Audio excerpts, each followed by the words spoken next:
Oui, bonsoir à tout le panel. J'espère que vous me recevez très bien. Ok, d'accord. Je pense que moi, je voudrais intervenir pour quelques minutes. Gisoro, c'est 3 minutes, n'est-ce pas? Au chrono. Non, grand frère, vous avez la parole. Vous pouvez parler tout ce que vous voulez dire. Et puis, comment l'appelle-t-on? On y va. Voilà, d'accord, merci. Permettez-moi de remercier tous ceux-là, tous les intervenants qui m'ont précédé tout à l'heure. Je viens de rentrer dans le live, mais je l'ai trouvé très, très, très intéressant. Je crois qu'à plusieurs reprises, notre frère et grand combattant Guy Soro m'a interpellé pour que je puisse aussi intervenir, mais bon, l'occasion ne m'a pas encore permis d'intervenir. Mais bon, on dit l'occasion fait le larron. J'ai écouté M. Torreza, on se connaît très bien, M. Yves Tepo, c'est bien ça, hein? Ok, monsieur. Oui, effectivement. Bonsoir. Ah, d'accord. Le grand combattant. Ok, chef canton de président, mes respects à vous. Merci également pour tous les efforts que vous abattez au jour le jour. Monsieur le diplomate, chapeau à vous. Déjà, le profil que je vois, ça me donne quand même les larmes aux yeux. Pourquoi je le dis? Parce que notre grande soeur, notre maman à nous, Madame Nyakade, elle copie aujourd'hui dans les journaux du pouvoir, si je peux m'exprimer ainsi, à cause de notre liberté. À cause de notre liberté. Donc, je profite en même temps pour m'incliner devant tous nos ancêtres et devant tous les prisonniers politiques qui copient encore dans les journaux du pouvoir. Nos pensées vont certainement à tous les combattants, aussi bien sur le terrain que dans la diaspora. Madame Nakade, je vais revenir vers elle parce que elle a eu un courage que nous n'avons pas eu. Parce que ce n'est pas très facile de pouvoir s'exprimer sur le terrain quand on a une fois travaillé avec le tyran.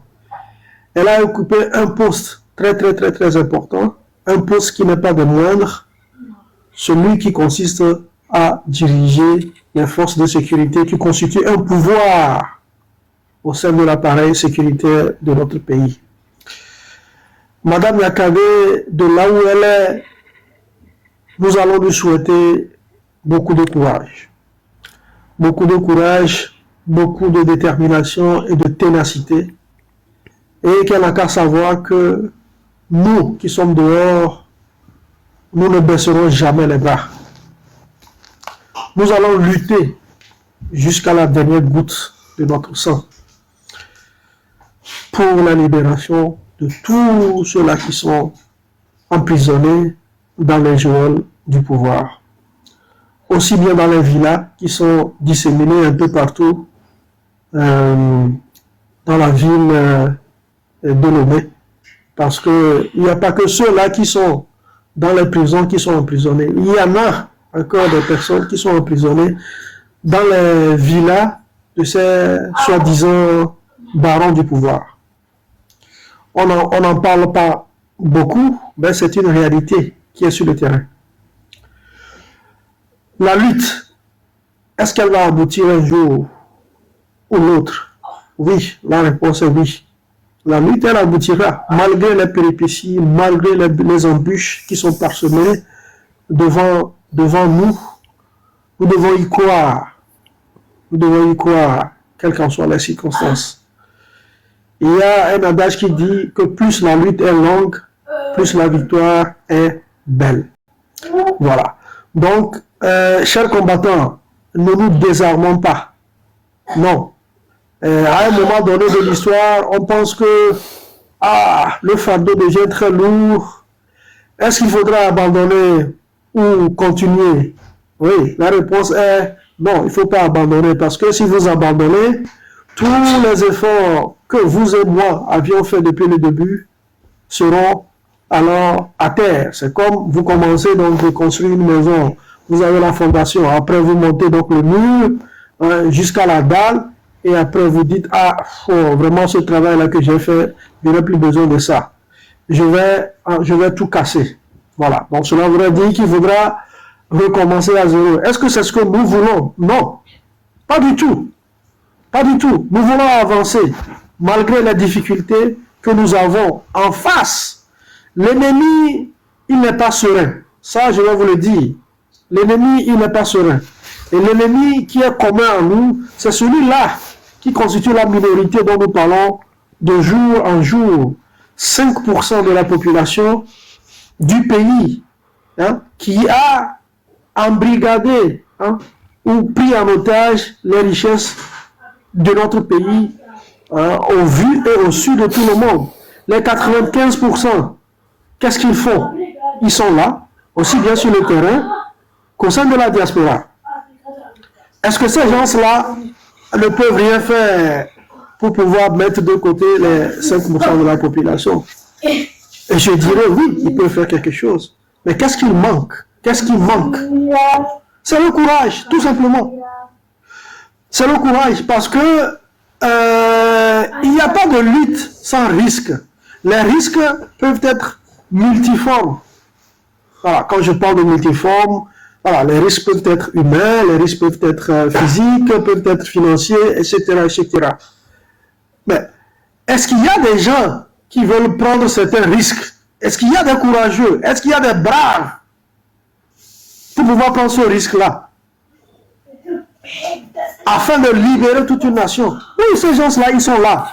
Qu'est-ce qu'il faut pour que ces gens-là puissent faire le travail nécessaire? Il faudra les encourager. Ils sont là. Peut-être que ces gens-là sont quelque part en train de m'écouter. Je ne sais pas. Peut-être qu'ils sont sur le terrain. Peut-être qu'ils sont dans le sein de la diaspora. Je ne sais pas. Mais nous devons encourager les courageux, les braves, les héros donc de demain qui vont libérer notre pays à faire le travail qu'ils ont déjà engagé depuis fort longtemps. Chers amis, chers compatriotes, le travail, il n'est pas si facile. Non, il n'est pas si facile. Parce que les gens ne dorment pas. Et les gens ont eu des problèmes. Dissoro, je connais ton histoire. Chef canton de président, il a maître le prise raconté son histoire. Monsieur Yves Topor, on se connaît très bien. Le diplomate, je ne le connais pas. Mais chacun de nous a une histoire par rapport à cette lutte-là que nous menons. Voilà. Donc, encourageons ceux qui sont prêts à mettre leur poitrine devant, sacrifier. Parce que la lutte n'a pas commencé par nous. Il y a eu l'esclavage. Après l'esclavage, il y a eu la colonisation. Mais tout ça là, ce sont de braves personnes qui ont mis leur poitrine devant et pour lutter pour nous, afin que nous puissions avoir le peu de liberté que nous avons en ce moment. Donc, face à cette dictature de plus de 58 ans, il va falloir encourager d'autres personnes, peut-être qui sont, je ne sais pas, quelque part cachées. Je ne les connais pas. Seul Dieu peut les connaître. Il va falloir encourager ces personnes-là à prendre le courage à deux mains pour pouvoir un jour sauver notre nation. Ils peuvent être dans l'armée. Dans la sensibilisation que nous faisons au jour le jour, nous devons axer donc nos discours aussi également dans ce sens-là. Parce que, que nous le voulions ou pas, au Togo, il va falloir que des courageux prennent le devant pour libérer notre pays. Il va falloir que des courageux prennent le devant pour libérer notre pays. Parce que le travail que nous faisons sur les réseaux sociaux, oui, c'est très bien, c'est sanitaire. Mais sur le terrain, quand je parle du terrain, je parle du terrain interne que du terrain externe. À l'extérieur, vous et moi, nous sommes en train de faire le travail. Mais en interne, le combat se fera là-bas. En interne, le combat se fera là-bas. Et qui sont ceux-là qui vont faire ce travail-là? Ce sont ces courageux-là que vous et moi ne connaissons pas, qui vont à un moment de l'histoire dire « Ah, mais ça suffit, trop c'est trop, il va falloir prendre le devant pour libérer notre pays. » Dissoro vous êtes là, Malik?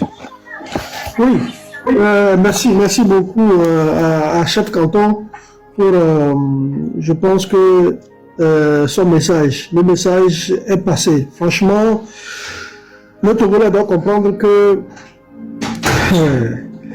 le problème ethnique et tribal constitue un gros problème à l'émancipation donc de notre pays. Nous devons faire tous des efforts pour dépasser ces clivages ethniques et ethnocentristes qui ne font que renforcer depuis plus de 58 ans le pouvoir du dictateur. Ça, c'est très important à souligner. Nous devons nous servir des leçons de notre histoire pour mieux revoir la lutte pour la libération du peuple togolais. Que tu sois de Pia, de Tchankmanga, de Koumonia, de Noche, de Bagida, ou même de Mango, sache que notre identité commune est la nationalité togolaise. L'esprit patriotique devrait commencer par prendre le dessus sur tout.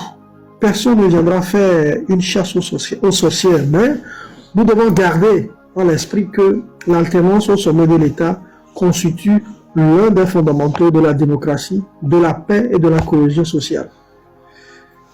C'est très important pour notre peuple. Je sais que l'analphabétisme, le taux d'analphabétisme est très élevé au Togo et ça joue aussi beaucoup sur cette lutte-là. Mais le travail que vous et moi faisons, ce travail de sensibilisation, oui, ce travail-là doit s'intensifier. Nous ne devons pas baisser les bras. C'est ce que je dis toujours. Chef Canton a fait bien de le souligner qu'au niveau de la COSA, il y a beaucoup de personnes qui ne comprennent pas encore que ce n'est pas une question de frérisme, mais c'est plutôt une question de patriotisme. Le Togo est un héritage commun à nous tous. Que tu sois Kabyé, Evé, Mina, Moba, Bassa, etc., nous n'avons qu'un seul héritage commun à nous tous, le Togo. Et la répartition donc équitable des biens, des richesses de notre pays devait être vraiment la priorité. Mais est-ce que nous avons cette répartition équitable en ce moment? Non, cette répartition équitable n'est pas encore au rendez-vous. Mais le RPT uni, du moins la minorité doit savoir que la nuit est longue, mais le jour viendra. Oui. Quel qu'en soit le cas, le jour viendra. Le RPT uni, au sein même du RPT uni, les gens sont fatigués. Eux-mêmes, ils sont pris en otage. Vous voyez ce qui se passe au sein du RPT uni? Voilà. Donc, les gens même sont fatigués, mais ils ont du mal à s'exprimer. Mais un jour, ça va venir.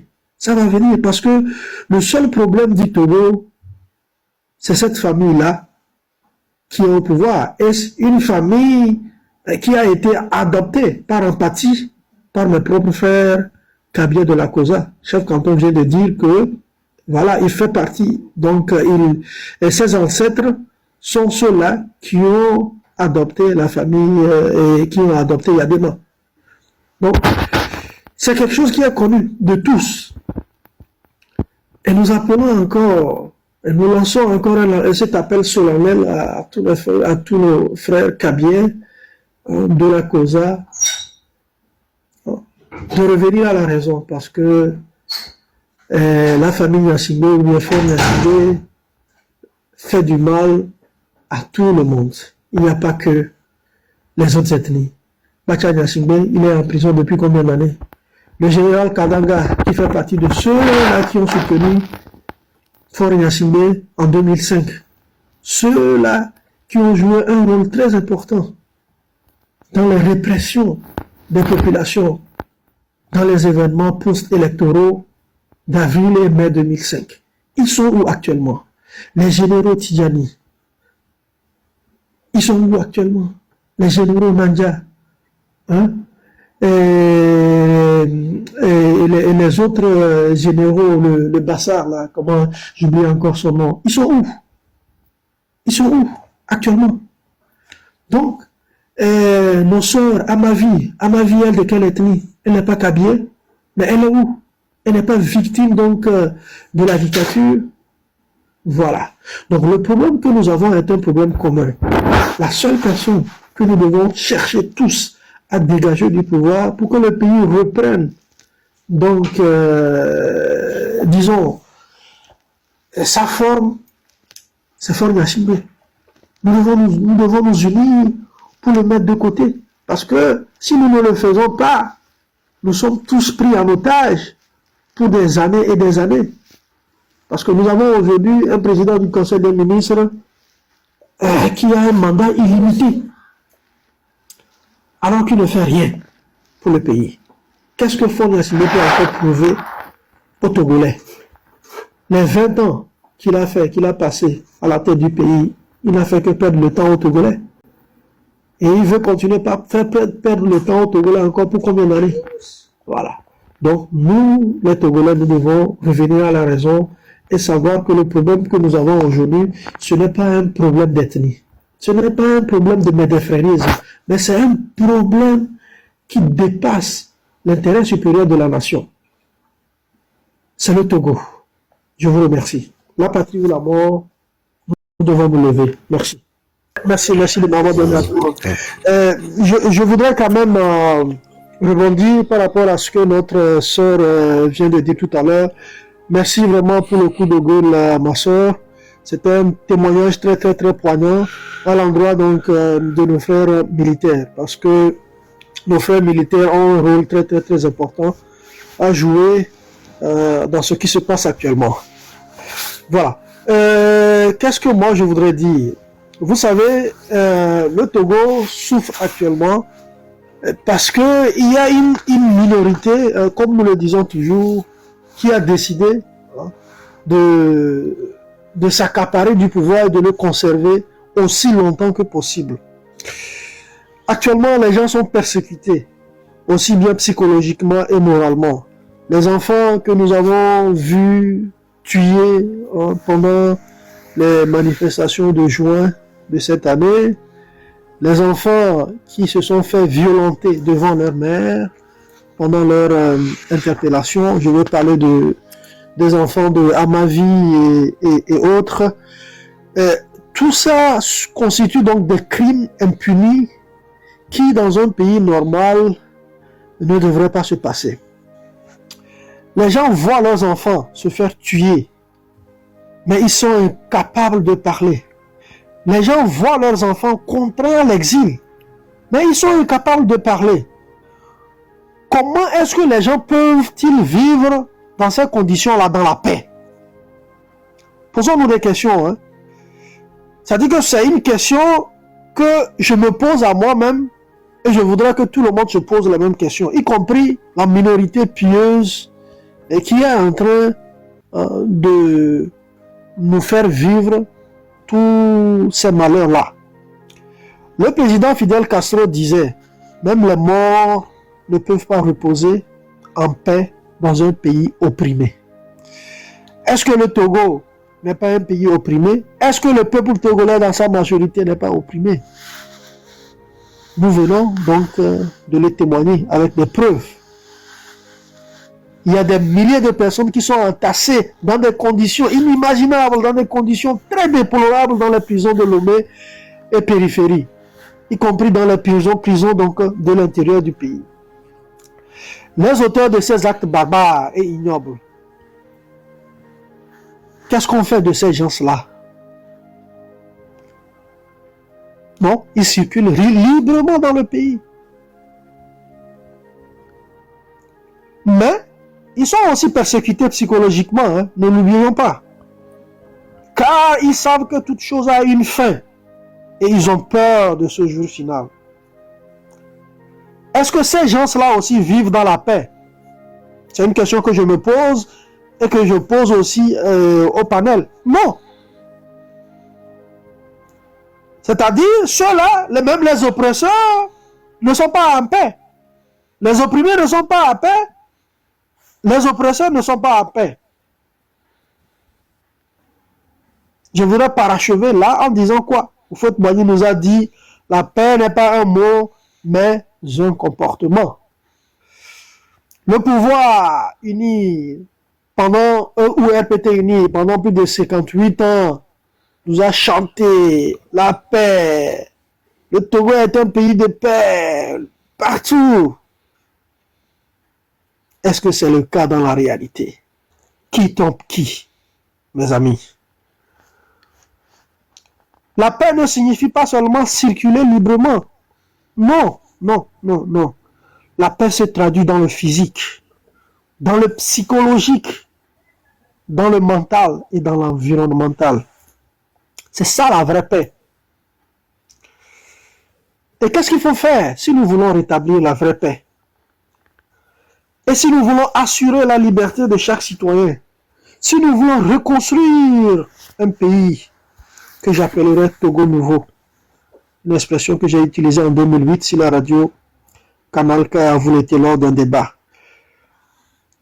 Si nous voulons reconstruire notre pays main dans la main, si nous voulons restaurer la vraie démocratie, si nous voulons combattre la pauvreté qui gangrène le pays, et si nous voulons abolir les inégalités, enfin, si nous voulons réduire les violations des droits humains, nous devons bouter cette démoniaque dehors. Je le répète encore, nous devons bouter cette démoniaque dehors. Car ni le Ghana ni le Bénin, qui sont nos voisins, ne connaissent la paix après avoir tué massivement leurs propres enfants. Après avoir incarcéré de façon inéquitable et illégale des milliers de personnes dans les geôles. D'avoir violenté et violé ses propres citoyens. Je pèse bien mon mot. D'avoir violenté et violé ses propres citoyens. C'est qu'en 8 ans de dictature et de misère de l'armée togolaise et du peuple, chers amis, est-ce que ça suffit ou ça ne suffit pas? Ma soeur Agbassivi vient de dire Boumambo, fort, Koyuk. Ça suffit. Fort, tu dois quitter le pouvoir. Mais Fort ne quittera pas le pouvoir si on ne le contraint pas à quitter le pouvoir. Sur ce, je lance un appel à mes sœurs et frères d'armes. C'est un appel patriotique d'un simple citoyen. Il est temps que l'armée prenne ses responsabilités. Oui, je sais que l'armée togolaise est composée d'intellectuels. L'armée togolaise ne doit pas être une armée qui est la propriété privée du fort Gnassingbé. Non, non, non, nous disons non.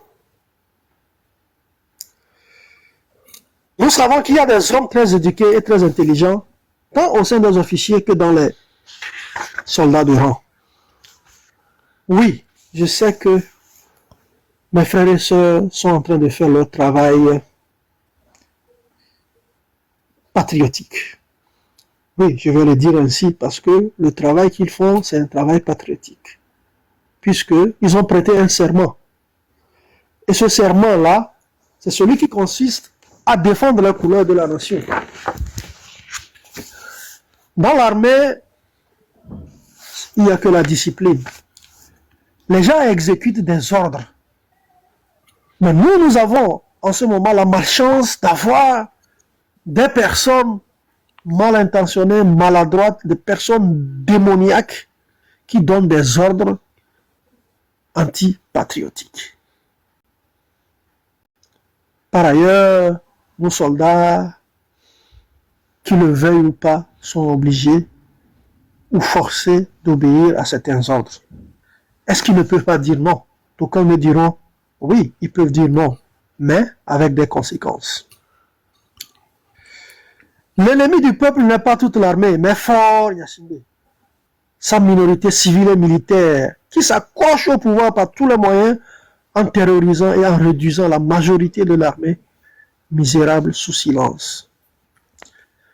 Beaucoup d'entre vous, chers frères et sœurs d'armes, méritent mieux que ce que vous avez actuellement. Et ça, c'est un message que je lance à l'attention de nos frères et sœurs militaires. S'il y a des gens qui peuvent enregistrer, ils peuvent enregistrer. Parce que c'est un message qui doit être adressé à la hiérarchie militaire. Nous sommes très sensibles et compatissons à vos souffrances, à vos conditions de vie et de travail très précaires. Les conditions dans lesquelles vos compatriotes de la sous-région vivent sont meilleures que les vôtres. Oui, beaucoup de personnes ont une responsabilité. Aucun membre des forces de l'ordre ne sera traduit devant la justice car vous n'aviez eu qu'à obéir aux ordres des autorités publiques, civiles et militaires avec à leur tête M. Faure et Sozina Gnassingbé. Faure pense qu'il est le plus malin de tous les Togolais. Non, il n'a qu'à se détromper. Il n'est pas le plus malin de tous les Togolais. Je reviens encore à mes frères et sœurs militaires. Nous savons que vous savez que ce ne sont pas tous les cabiers au sein de l'armée qui bénéficient des meilleures conditions de vie. La majorité de l'armée vit dans la misère, ce qui fait que la plupart de vos collègues, après leur retraite, ne survivent plus longtemps. Violenter et violer ses propres citoyens, je pèse bien mon mot, d'avoir violenté et violé ses propres citoyens. C'est qu'en 8 ans de dictature et de misère de l'armée togolaise et du peuple, chers amis, est-ce que ça suffit ou ça ne suffit pas? Ma soeur Agbasivi vient de dire Boumambo, Faure, Koyouk Meloyo. Ça suffit. Faure, tu dois quitter le pouvoir. Mais Faure ne quittera pas le pouvoir si on ne le contraint pas à quitter le pouvoir. Sur ce, je lance un appel à l'éthique d'un simple citoyen. Il est temps que l'armée prenne ses responsabilités. Oui, je sais que l'armée togolaise est composée d'intellectuels. L'armée togolaise ne doit pas être une armée qui est la propriété privée de Faure Gnassingbé. Non, non, non, nous disons non. Nous savons qu'il y a des hommes très éduqués et très intelligents, tant au sein des officiers que dans les soldats de rang. Oui, je sais que mes frères et sœurs sont en train de faire leur travail patriotique. Oui, je vais le dire ainsi parce que le travail qu'ils font, c'est un travail patriotique. Puisqu'ils ont prêté un serment. Et ce serment-là, c'est celui qui consiste à défendre les couleurs de la nation. Dans l'armée, il n'y a que la discipline. Les gens exécutent des ordres. Mais nous avons en ce moment la malchance d'avoir des personnes mal intentionnées, maladroites, des personnes démoniaques qui donnent des ordres antipatriotiques. Par ailleurs, nos soldats, qu'ils le veuillent ou pas, sont obligés ou forcés d'obéir à certains ordres. Est-ce qu'ils ne peuvent pas dire non? D'aucuns me diront, oui, ils peuvent dire non, mais avec des conséquences. L'ennemi du peuple n'est pas toute l'armée, mais Faure Gnassingbé, sa minorité civile et militaire, qui s'accroche au pouvoir par tous les moyens, en terrorisant et en réduisant la majorité de l'armée misérable sous silence. Beaucoup d'entre vous, chers frères et sœurs d'armes, méritent mieux que ce que vous avez actuellement. Et ça, c'est un message que je lance à l'attention de nos frères et sœurs militaires. S'il y a des gens qui peuvent enregistrer, ils peuvent enregistrer. Parce que c'est un message qui doit être adressé à la hiérarchie militaire. Nous sommes très sensibles et compatissons à vos souffrances, à vos conditions de vie et de travail très précaires. Les conditions dans lesquelles vos compatriotes de la sous-région vivent sont meilleures que les vôtres. Oui, beaucoup de personnes l'ont dit. Et ça, c'est une réalité incontournable et incontestable. Et c'est la raison pour laquelle nous vous demandons de prendre vos responsabilités. Aucun membre des forces de l'ordre ne sera traduit devant la justice car vous n'aviez eu qu'à obéir aux ordres des autorités publiques, civiles et militaires avec à leur tête M. Faure et Sozina Gnassingbé. Faure pense qu'il est le plus malin de tous les Togolais. Non, il n'a qu'à se détromper. Il n'est pas le plus malin de tous les Togolais. Je reviens encore à mes frères et sœurs militaires. Nous savons que vous savez que ce ne sont pas tous les Kabyles au sein de l'armée qui bénéficient des meilleures conditions de vie. La majorité de l'armée vit dans la misère, ce qui fait que la plupart de vos collègues, après leur retraite, ne survivent plus longtemps, pendant que une minorité aussi de l'armée s'accapare des biens de l'État que Fort partage avec eux. Et c'est pourquoi nous demandons à cette majorité silencieuse de prendre son courage à deux mains pour pouvoir libérer notre pays. C'est un travail que nous faisons tous. Il n'y a pas que l'armée, mais il y a le peuple civil qui aussi fera son travail. Une fois que l'armée prend le devant, le peuple suivra. L'armée a beaucoup donné pour cette nation, pour la liberté de tout le monde, aussi bien le peuple civil que militaire. Il est temps que nos frères et sœurs d'armes prennent leurs responsabilités, car l'ennemi qui nous est commun à nous tous, c'est Faure Gnassingbé et sa minorité pieuse. Ainsi, si nos frères et sœurs d'armes prennent leurs responsabilités, le peuple leur sera reconnaissant à jamais. Le peuple reconnaîtra en eux le patriotisme et la bravoure. Je pense que je vais m'arrêter là pour le moment. Je vous remercie. Ok, grand frère, merci pour le message.